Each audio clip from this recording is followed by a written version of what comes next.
Okay, so this is one of our favorite tools here at the Doctors of Physical Therapy because we like to prove our interventions. So what we do is we use a high-speed camera to capture running analysis footage, and then we use these angle tools to break down what's supposed to be happening at each joint. Okay, so right here we're measuring the dorsiflexion, which is the ankle's ability to progress over the foot before the heel actually raises. These videos were taken about 15 days apart. The left one was the first of the two, and the right one's going to be after intervention. So what we're doing is basically measuring the tibias or the shin bone. So the tibia is this bone right here that we're going to mark in red, okay? And we're measuring the angle of that bone from vertical before the heel starts to raise off the ground.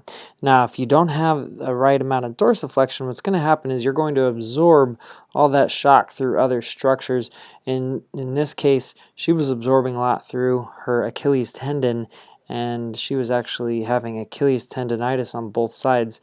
The second angle that I'm going to draw in here is just going to be so that it cleans it up a little bit, and you can see what the angle from vertical is. So you can see that she's getting about 26, 27 degrees of dorsiflexion here in the image on the left, and on the right we're going to see a 36-degree angle, something like that, 35, 36 degrees.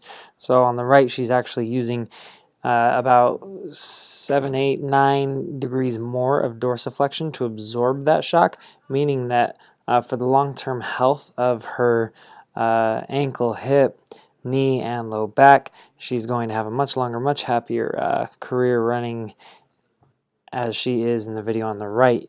The best part about this slow motion analysis is that we can run these videos side by side, so we're not only stuck with trying to get one frame, but can make sure that we are consistently analyzing every single joint during the entire process. So we can take these videos at the beginning of a run. If somebody has issues later in the run, we can have them run for a period of time before taking these videos.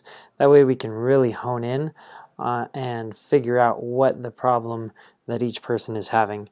You know, we can take these angles and then apply them also to the hip and see what kind of hip extension she's getting during her stride. So we'd measure that from the trunk to wherever her femur ends up, and you can see that she's actually getting about 30 degrees of hip extension, which is great for her running gait. Okay.